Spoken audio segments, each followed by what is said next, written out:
I'm Pan-tastic, and this is The Fourth Wall. So I started this channel last week. You can go back and listen to that. Today, I'm going to talk about cognitive distortions. So this is the thoughts piece of cognitive behavioral therapy. And I'll talk about the ones that kind of affect me the most.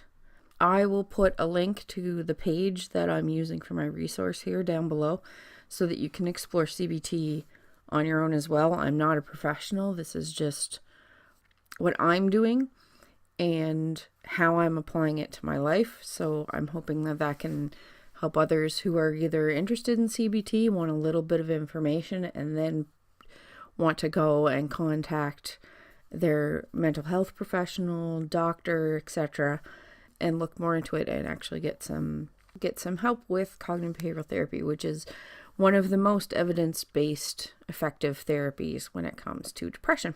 In 1976, a psychologist, Aaron Beck, first proposed the theory behind cognitive distortions, which is where the thoughts are coming from.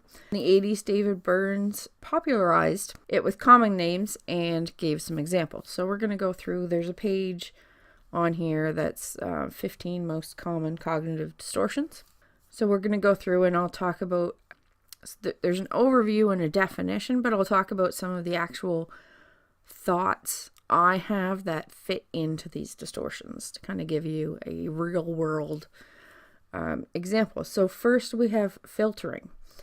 So the mental filtering that we do would take all the negative details and filter out all of the positive. A person would pick out a single unpleasant detail and dwell on it exclusively, and it colors how they see all the rest of their reality. So when this filter is applied, we only see the negative and we discount the positive. So when I do one chore in the run of a day, I have to work really hard at making sure I acknowledge that positive thing that I did, because I have a big cognitive distortion with filtering, because I will take the negative and just explode it. It's the only thing that exists in front of me.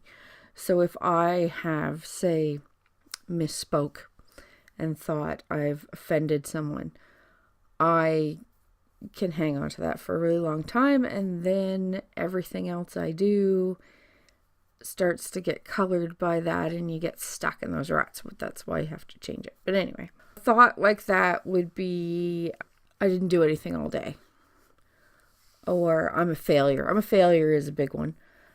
So when you apply this negative filtering, everything gets filtered this way. So regardless of what you're doing in the run of a day, you just see all the negative. If anything good happens, you just kind of set it, you ignore it completely.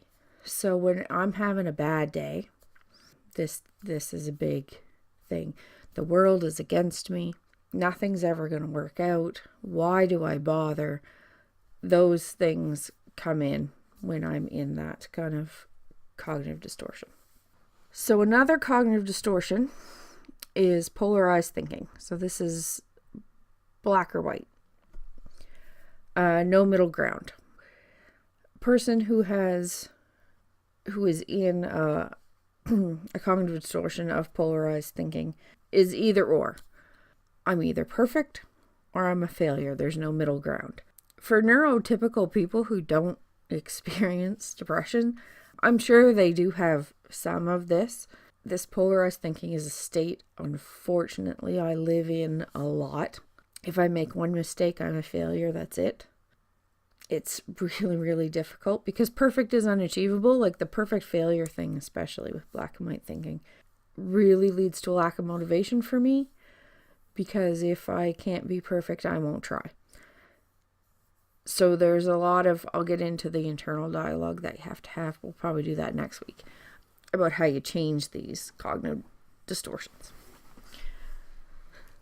So yeah, polarized thinking, either or. So I'm either perfect or I'm a failure. I'm either a good person or a bad person. It just ignores that basic spectrum that occurs with everything. Like, nothing is good or bad. No one is perfect or a failure. Everyone falls somewhere in a spectrum. And that changes. Like, you can move up and down that spectrum. So the next cognitive distortion is overgeneralization. So you come to a conclusion based on a single incident or single piece of evidence. So if something bad happens once, it's always going to happen. A single unpleasant event can be a never-ending pattern of defeat. So where that occurs for me, especially, I have some weight issues, as is common with people with depression, because inactivity and overeating tend to happen. And whenever I get, even when I'm on a path to my treatment with depression, I will reach this overgeneralization distortion. I will basically say, well, I'm not gonna get better. I haven't gotten better yet. I'm not gonna get better. If I slip, building routines is so hard. So if I try to build a routine and there's one day where I don't do my goal for the whatever I was trying to do, that's it. I'm devastated. It's over. There's no way I'm going to be able to do it again, because I'm just going to keep failing, because that's what's happened all along. And that's very, very difficult to deal with, because that's what leads me to laying in bed forever and not moving, not getting out there. Yeah, that leads me to my why bother, usually. It's just going to be the same. It's going to continue. I'm never going to get better. I'm just going to be like this forever. What's the point? And the next one we have is jumping to conclusions. You jump to conclusions that you know what someone else is thinking or feeling, why they're acting the way they do, and you usually make it about yourself. Fortune telling is also a label you could use on the jumping to conclusions, or mind reading. If I go to work and someone is not as chatty as they normally are, or are off a little bit, if I'm not in a good space, I will take that as I did something. They're mad at me for some reason, even if I don't have evidence to support that. So I'll be like, no, I did something and they're mad at me and I'm the problem. And that can really hurt relationships, especially when you're in marital relationships and you do that and you don't communicate and you don't ask. So this jumping to conclusions is very debilitating in your relationships. And then that compounds your isolation and whatnot. So that's something, if I'm having a bad day, I'll do that a lot. I'm pretty good at rationalizing myself back out of that, but it'll still happen. That's the thing with depression. These cognitive distortions, they come when you're not expecting it. And if you're doing well, if you're having a good day, you can work yourself out. If not, it's really hard. It takes a lot longer to work yourself back out of it. So catastrophizing, which is something I had a lot of issue with in the past, is when someone expects disaster to strike, no matter what. There's no evidence for it. That's the big thing with cognitive distortions, is you don't, there's nothing in your environment that's telling you. It's just your brain is going to it, whether there's evidence for it or not. So in this distortion, what happens is you could hear about something. Cars are getting broken into in the neighborhood. What if it happens to me? And then you start imagining the worst. So not only are they going to break into my car, they're going to come break into my house and they're going to come shoot me, or they're going to do this, or they're going to, you just build and you build and you build. It's a snowball effect. Personalization is another cognitive distortion. And personalization is a distortion where we believe everything someone else does is a personal reaction to me. A person will constantly compare themselves to others, who's kind of ranking, where am I in this? And see yourself as the cause of some other event that you're not responsible for. The example that's given on this website is we were late to the dinner party and caused everyone to have a terrible time. And if I had only pushed my husband to be on time, this wouldn't have happened. If I'm at a party and people don't have a good time, somehow that's my fault because of some little thing. Personalization is not... I do have some experience with it, but not to the... that I'm personally responsible for external events. I don't have that. But I do compare myself to others and always put myself on the bottom of that comparison. So everyone else is always better than me when I'm in that distortion. When I'm well, I realize that ranking is arbitrary and doesn't really mean anything. Control fallacies. So this involves different but related beliefs about being in control of every situation. I can't help it if the quality of work is poor. My boss demanded I work overtime on it. This is straight from the website. That's external control, and internal control is assuming responsibility for pain and happiness of everyone around us. And that is so me. If someone is upset, somehow that's on me. I internalize things so much. Oh, it's awful. So I think I talked earlier about somebody would come into work, and if they're I'm not, when I'm in this control fallacy distortion, I'm not well enough to think about the fact that they have an entire other life before they walk in the door and work with me. And if they're off, or I'm also a very empathetic person, so I'm kind of tuned into other people's emotions. So when someone is a little bit off or different from what they normally are, if I'm well, I can say, oh, something must be happening in their life. If I'm not well, I did something in that 3 seconds that they've seen me that has caused them to be upset. Yeah. Oh, insidious depression is. So that internal control fallacy is definitely one that I have a lot of experience with. Let's see, what do we have next? We have the fallacy of fairness. So a person feels resentful because they think they know it's fair. I had a lot... I was like a super champion of justice, especially when I was young. I didn't like it when things weren't fair. That would really upset me. Life isn't fair. So that's why it's called the fallacy of fairness. Life is generally arbitrary. So if something doesn't go our way, we understand that it's not fair. But if we apply fairness to everything, that can bring up resentment, anger, hopelessness. Because if life isn't fair, things aren't going to work out, and it sucks. But again, when you're well, you can see the bigger picture. When not, I think the big thing with some of the cognitive distortions is they bring everything into such a narrow focus. And that's that isolation. And when you're not sharing the thinking that falls into these distortions, when you're the only one mulling them over in your head and you don't have another voice to bounce them off of, that's when it gets really, really, really dangerous.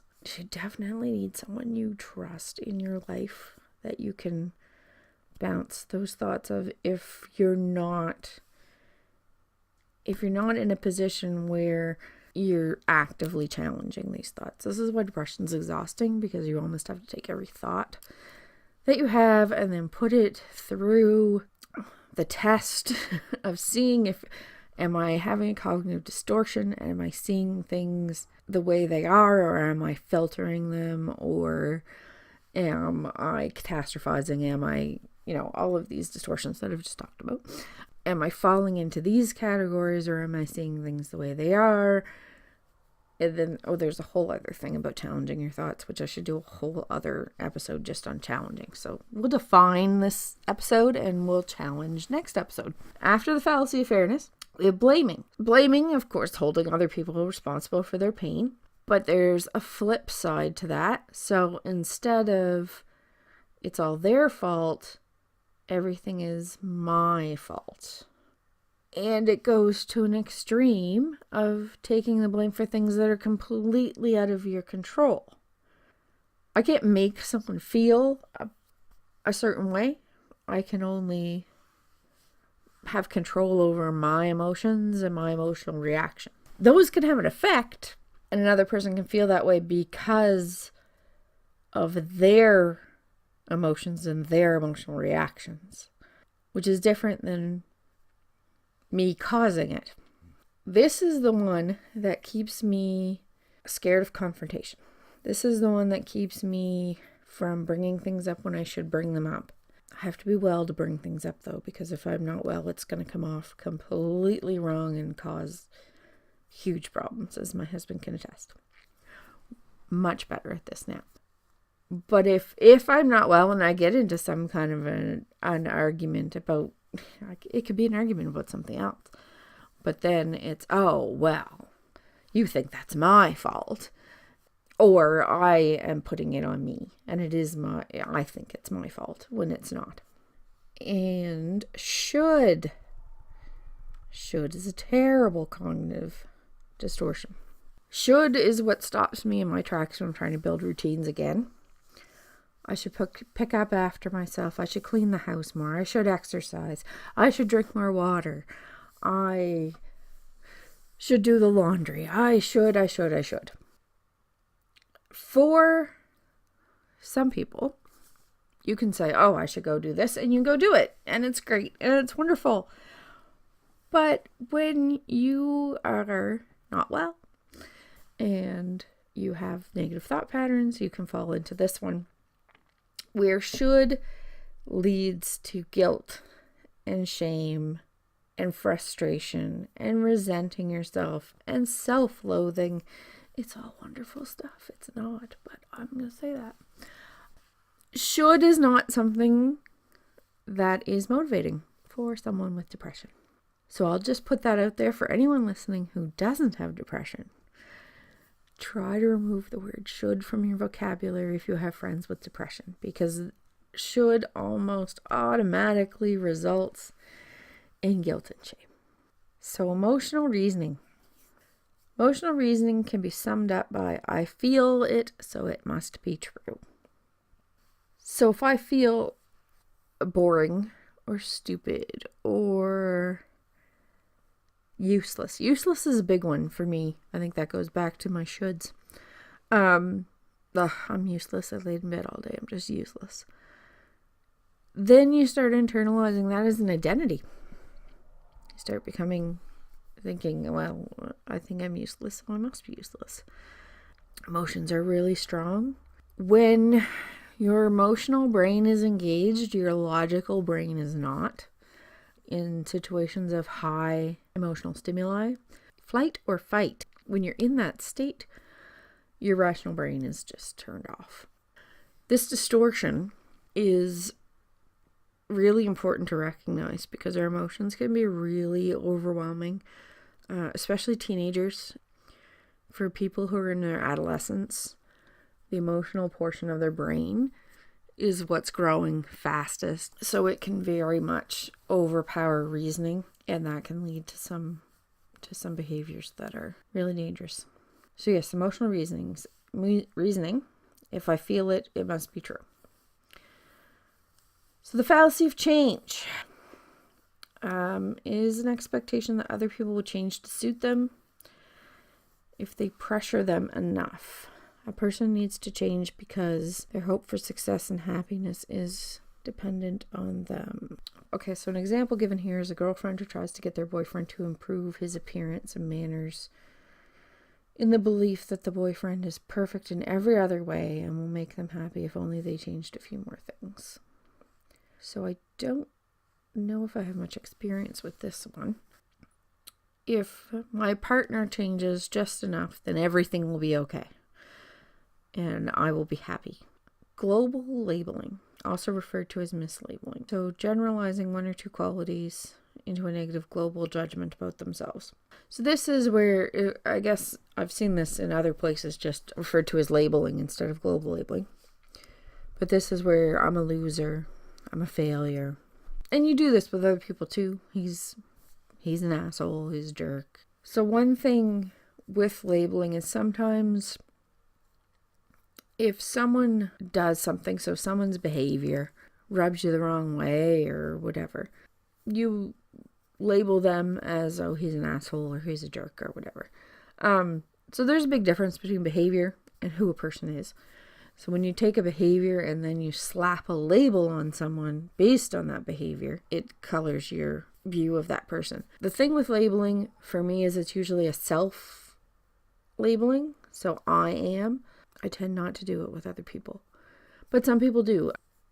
You will get situations with depression where there's the self-loathing, but then there's also a lot of resentment toward other people. I think this is just a common one that everyone does. Everyone overgeneralizes and labels people based on a small interaction. You hear all the time in conversations and stuff, that guy's an asshole, or she's a gold digger, or all those labels. It's usually coming from an emotional place instead of a realistic place. There's an example here that says, instead of someone saying she drops her kids off to daycare every day, a person who's mislabeling would say she abandons her children to strangers. So it's definitely a distortion in thinking, which affects how you see your reality. And I think that one is definitely one that I would say everyone falls prey to. Now we're at number 14 on the list. I haven't read out the numbers of the other ones, but if you count, it's 14. Always being right. Ha ha. You're laughing at your own jokes. Oh, I was a right fighter for a long time. A long time. Oh, if you know my husband, he will attest. You're always putting someone else. Right fighting is what I would call this. You're sunk deep. This is where you double down on stuff and you're just, I'm right. I don't care how badly arguing makes you feel. I'm going to win this argument no matter what because I'm right. Because I know. Because being wrong is terrifying. Yeah, the right fighter isn't worried about, I guess they are worried about being right. But when I was right fighting, it was me being right was tied to my value as a human being, because that's what cognitive distortion does to you. Yeah. Oh, I was bad for right fighting. I don't anymore. I'm cool with being wrong, but making mistakes I will get really, really embarrassed about. I don't like to look like I'm someone who's incompetent. I probably don't look like someone who's incompetent. I've just labeled myself as someone who's incompetent if I make a mistake. But that fear is what drives, or for me, I can't speak for everyone. For me, the fear of being seen as wrong just drove that. And I would fight, and I would bring fights to topics that were not even relevant. My poor husband. I'm glad I do better now. Partners of people with depression, by the way, are wonderful, wonderful people. They go through a lot because they're fighting these cognitive distortions that are not in their own heads. They're in their partner's heads. And it's really hard. It's really, really hard to be the partner of someone with depression. So I just wanted to put a little asterisk on that one. It's really difficult. Number 15. The heavens reward fallacy. So this cognitive distortion is the belief that a person's sacrifice and self-denial will pay off. I've seen this labeled as the martyr syndrome. Very common with parents who stay home with kids. If I give up enough of me and do enough, that somehow means I'm going to get some kind of payoff. It doesn't. It usually ends up in resentment. Yeah, there's no one keeping score. You don't get points for how miserable you are, which is kind of this, like, I'll just read exactly what it says. I'm going to reference the website down below that I'm reading from. So self-denial will eventually pay off, as if some global force is keeping score. So this is a bit like the fallacy of fairness, because in a fair world, people who work the hardest will get a reward. The person who sacrifices hard but doesn't experience a payoff will usually feel bitter when the reward doesn't come. I did murder syndrome so well, or heaven's reward fallacy is what they're calling it, but murder syndrome is usually the way I saw it. I find, but I give so much, and what I did is so important and wonderful, but there's no, like, magic reward that's coming, and then you end up bitter and whatnot. So, yeah. That's my list for the day, I guess. So this is, again, I'll reference it. I'll put it in the description. But this is from Psych Central. There's a whole thing on cognitive behavioral therapy on there, which gives you some information about cognitive behavioral therapy and our distorted thinking, which is huge. For me, it's huge.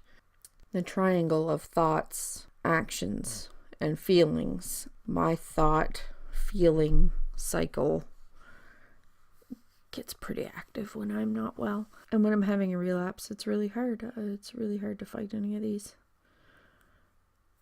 And it ends up with a lot of negative thinking and inactivity, because they all affect each other. But those are cognitive distortions. So next week, I will go over how we combat, that sounds so aggressive.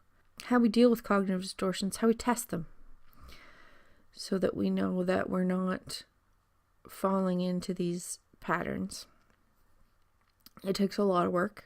Depression is not a one-way treatment curve. You don't start at the bottom and then just get better. There is a lot of getting better and relapsing, getting better and relapsing, and sometimes you relapse really low, and then you have to start over again. And it's okay to start over. It's okay to not be okay. So if you are having any depressive symptoms, if you are experiencing any suicidal thoughts or suicidal ideology, please contact your healthcare provider or emergency department. Don't take risks. Depression is a life-threatening illness. I am Pan-tastic, and this has been The Fourth Wall.